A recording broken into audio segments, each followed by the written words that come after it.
الحمدلله والصلاة والسلام على رسول الله. تر حمد صلاة و سلام وروسته د ښځې حقوق د اسلام په رڼا کې انسان د ځمکې په مخ غوره او اشرف المخلوقات دی. په دې مکلف ده چې د ژوند په ټولو اړخونو کې به الهي لارښوونې پلي کوي. الله تعالی په تیاره کې نه ده پرېښی، د لمر سپوږمۍ او ستورو د رڼا څخه په مادي برخه کې ګټه پورته کوي.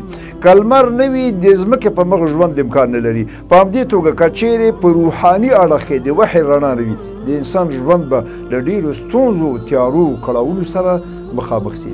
انسان به له وحشي ځناورو هم ډېر بدتر وي. د ځمکې په مخ د انساني ژوند د پیل سره سم د الهي لارښوونو او آسماني پیغامونو د نزول لړۍ پیل شوې ده چې تر ټولو وروستی بشپړ نړیوال پیغام یې قرآن عظیم الشان دی. هغه یوازې د ذکر، فکر، بندګۍ او دعا کتاب نه بلکې د ژوند بشپړ قانون دی. په ډېر تاسف سره باید ووایو چې د مسلمانانو پوهه د قرآن د قوانینو او احکامو په اړه ډېره سطحي او د تل لپاره د اسلام د دښمنانو په پوچو پروپاګندونو خورا سخت اغېزمن کېږي. په علمي بڼه مسلمانان له دین نه په لرې واټن کې قرار لري. همدغه رواجي تش په نامه اسلام مسلمانانو او اسلام ته سخته صدمه رسولې. د مسلمانانو ناوړه اعمال، جهل او ناپوهي ده چې دوی د تباهۍ او بربادۍ په ټیټه کنده کې غورځولي دي. په همدې اساس ښځینه او نارینه دواړه د اسلامي ټولنې دوه وزرونه دي. دوی مکلفیت لري چې له دغه ناوړه حالت څخه مسلمانه ټولنه راوباسي. د اسلام دښمنان په اسلام تور لګوي چې د اسلام سپېڅلي دین ښځې ته هیڅ ډول حقوق نه دي ورکړي. په بې ځایه پروپاګندونو لاس پورې کوي چې ښځې ته یې هیڅ ډول ازادي نه ده ورکړې او په هیڅ ډول کرامت او حقوق ورته نه دي قایل سوي. یوازې د نارینه د خدمت او اولاد زیږولو لپاره پیدا شوې ده. د اسلام څخه ناخبر او ناپوه مسلمانان هم همدغه خبره زمزمه کوي. د همدغه پروپاګند د خنثی کولو لپاره موږ دغه بحث کوو چې د ښځې حقوق د اسلام په رڼا کې. موږ مخکې له دې نه چې د ښځې په مقام د ښځو په حقوقو باندې بحث وکړو، ښځه به په اسلام نه مخکې په تېرو ملتونو کې وارزو چې په تېرو ملتونو کې د ښځې وضعیت څنګه و. د دغې موضوع څېړنه ډېره مهمه او دقیقه ده چې باید د ښځې تمدني مقام په تېر او اوس کې موږ په مقایسوي توګه له نورو تمدنونو، مذهبونو سره وڅېړو. ځکه زموږ له نظره موږ د تمدن او ټولنې مور د تمدن او ټولنې لومړی خښته او ښوونځی او د ملتونو په تشکیل او خو مثالي اخلاقو او د ملتونو په جوړښت کې د ستر شان څښتنه ده او لومړی روزونکې ده. موږ به په لومړي کې د اسلام د ځلانده سباوون نه د مخه د ښځې ټولنیزې وضع ته کتنه وکړو تر څو په دې پوه سو چې په تاریخي لحاظ ښځې څومره ټیټ مقام درلود. هلته چې د کور، د سامان او د ښایست د اسبابو په توګه رول لوباو او هېڅ رنګ حقوق او شخصیت نه درلود.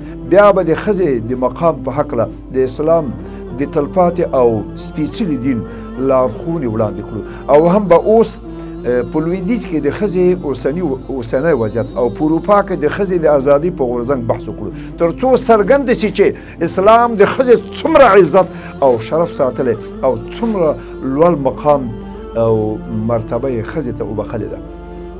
موږ به د ښځې مقام تر ټولو د مخه په یونان کې بحث لاندې ونیسو. په پخواني یونان کې ښځه سپکه سپانده وه او د شیطان وسیله یې بلله. په قانوني لحاظ ښځې د سامان حیثیت درلود، په بازار کې د خرڅلاو لپاره وړاندې کېدله، له میراثه محرومه وه او د ازادۍ او شرف څښتنه نه وه. د کلدې او اسور ښارونه د ښځو د خرڅلاو لوی لوی مرکزونه وو. ځینې وخت به یې د ځمکې د اړولو لپاره له څارویو سره یو ځای تړله او له هېڅ رنګ حقوقو څخه برخمنه نه وه. په داسې خونو کې به یې بندي ساتله چې کړکۍ به یې نه وي. د یوناني تمدن د پرمختګ په دور کې د ښځې وضعیت بدلون وموند. د نارینه او ښځینه اختلاط رامنځته سو. فحش او بېحیایي خپل اوج ته ورسېده تر دې پورې چې په ښکاره زنا عیب نه ګڼل کېده. په پای کې فاحشه ښځې د ادب او سیاست ډګر ته راووتلې. په همدې توګه افلاطون ښځه یو مشترک مال بلي چې چې اساسي دنده د نسلونو زیږول او یا په بل عبارت ښځې د نورو حیواناتو په شان یوازې د ولادت وسیله ده. افلاطون د مارکس او لینین په څیر باندې ښځه د اجتماعي ملکیت بلي. په رومي ټولنه کې ښځو ته د څارویو په سترګه کتل کېده. دلته د یوې لوړ کچ غونډې په دې بحث کوو چې آیا ښځه انسان ده که نه. په پای کې پرېکړه صادره کړه چې ښځه انسان ده چې نه کرامت لري نه عزت. په رومي ټولنه کې د کور خاوند د ښځې د هر څه څښتن او د ښځې د ملکیت حق نه درلود.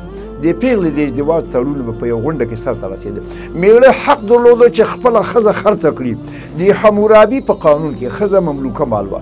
که چېرته به یو چا د بل سړي لور ووژله په بدل کې به یې خپله لور د قتل لپاره ورسپارله. مصریانو خپلې مېرمنې د میړونو وینځې بللې او په هېڅ ډول حقوقو او ارزښتونو ورته قایل نه و. د هندي ملت کې ښځې استقلال نه درلود. لازمه وه د میړه تر مړینې وروسته ځان له خپل میړه سره یو ځای وسوځوي. دغه ناوړه قانون تر 15مې میلادي پېړۍ پورې دوام وکړ. د هندوانو په مذهبي کتاب کې راغلي دي ښځه د مرګ او د مار د زهرو او اور څخه بتره ده. په دوی کې زنا عام دود وګرځېده. د کورنۍ او نکاح ستومانتیا هېچا په غاړه نه اخیسته. اوس هلته ښځه سپکه سپانده او ښځې د سامان حیثیت لري. په عرب قوم کې به لوڼې ژوندۍ ښخېدې. د ښځینو پیدایښت د عار او شرم خبره وه. د ښځو د نکاح او طلاق شمېر معلوم نه و. له میراثه محرومه وه او هېڅ ډول حقوقي ارزښت ور په برخه نه و. فرانسویانو ښځه انسان نه ګڼله. په 1586 میلادي کال فرانسویانو یو جرګه راوغوښتله. په دې بحث کوو چې آیا ښځه انسان ده که نه. له ډېر بحث او جنجال نه وروسته یې پرېکړه صادره کړه چې ښځه انسان ده خو ذلیله او سپکه او د میړه د خدمت لپاره پیدا شوې ده. نه مالکیت لري. هر څه یې د میړه دي. هغه له ښځې خوند ترلاسه کوي خو نفقه یې په میړه نه ده. همدا اوس په غربي ټولنه کې او فرانسه کې د ښځو له نجونو څخه د اولاد د مینې او محبت هغه وتلې ده. په روم فرانسه کې چې کوم تصویر موږ وړاندې کړ همدغه د ټولې اروپا د ښځینو حالت ده. د ښځو نورو بېقیده ازادي، فحاشي، بدکاري د اروپا خلک له ژونده وویستل. هلته کورنی نظام شتون نه لري. ښځه خپله نفقه په خپله ګټي. ښځینه د نارینه د شهوت د سړولو وسیله ده او نور هېڅ مقام نه لري. په چین کې به ښځه له کوچنیوالي معیوبه ګرځوله تر څو له کوره ونه وځي. اوس هم په چین کې ماشومې جنکۍ وژل کېږي. په همدې توګه په کمونستانو یوازې د ښځې د ازادۍ چغې وهلې خو په عمل کې ورڅخه د ټیټې پوړۍ مخلوق جوړ کړ. د کمونیستي پوچې فلسفې بنسټ ایښودونکی کارل مارکس وایي ښځه باید د خپل ژوند د پایښت لپاره کار وکړي. په روسیه کې د کمونیستي انقلاب تبدیل راوروسته د انساني حقوقو یادونه کېدل مګر د ښځو د حقوقو نه یې هېڅ اشاره نه کېدله. په کمونیستي نظام کې کورنۍ ته د پای ټکی کېښودل سه او کورنی نظام ړنګ سه او ټولنیز روابط له منځه لاړل. د مارکسیزم د مهمو اساساتو له جملې نه د کورني نظام ړنګول دي. نو دا د نړۍ د ملتونو وضعیت چې ستاسې خدمت کې د ښځې په مقام باندې موږ بحث وکړو. سبحانک اللهم وبحمدک اشهد ان لا اله الا انت استغفرک واتوب الیک.